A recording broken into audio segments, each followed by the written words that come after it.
नमस्कार मित्रांनो, सूरज गोट फार्ममध्ये आपलं स्वागत आहे.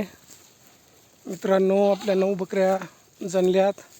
9 बकऱ्यानं 15 पिल्ले दिलेत. मित्रांनो, 9 बकऱ्यामध्ये सरासरी शेळीपालन करत असताना आपण किमान एका बकरीला 2 बकरे पिल्ले पकडतो.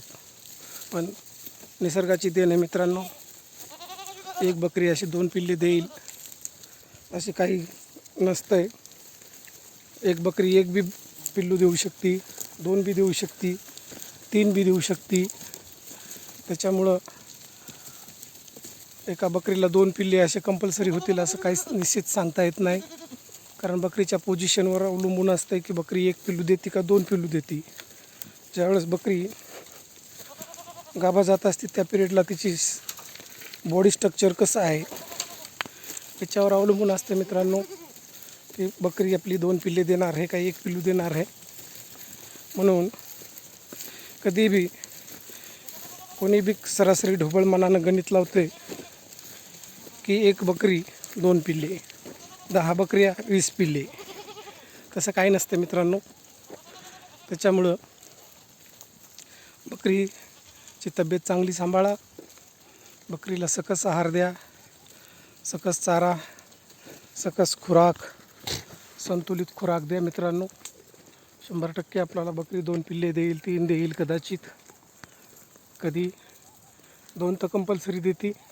पण तिची जर स्थिती जर व्यवस्थित नसेल, गाभा जाताना थोडी कमकुवत असेल, बॉडी स्ट्रक्चर तिचं तेवढी निगा नसेल गाभा जाताना, तर 1 पिल्लू देते मित्रांनो. म्हणून कधीच गणित लावायचं नाही की 1 बकरी 2 पिल्ले. बरेच जण म्हणाले 50 बकऱ्या 100 पिल्ले. असं नसतं मित्रांनो. ज्यावेळेस आपण स्वतः त्याच्यामध्ये उतरून काम करतो त्यावेळेस 100% जे अनुभव येतात तेच खरे असतात मित्रांनो. कोणावर विश्वास ठेवू नका. सोशल मीडियावर, यूट्यूबवर, याच्यावर त्याच्यावर बघून असं गृहीत धरू नका आणि गणित लावू नका. प्रत्यक्ष करा मित्रांनो. 1 जरी दिलं तरी बी ते पण पिल्लू चांगलं होते मित्रांनो. 2 पिल्ल्याची बरोबरी करत असते.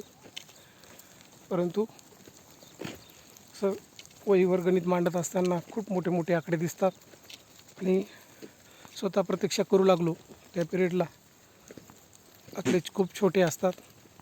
पण खूप आनंद असते मित्रांनो. नैसर्गिक वातावरणामध्ये फिरायला मिळते. BP, शुगर, ब्लड प्रेशर काय कुठाने असतात ते येत नाहीत मित्रांनो. बकऱ्याच्या मागं फिरल्याच्यानंतर कमीत कमी 2-3 किलोमीटर 4 किलोमीटर नैसर्गिकरित्या फिरते आणि निसर्गरम्य वातावरणामध्ये माणूस असते मित्रांनो. चला, तंदुरुस्त राहते, हेल्दी राहते आणि चांगलं वाटते मित्रांनो. चला, ठीक आहे, भेटू नंतर.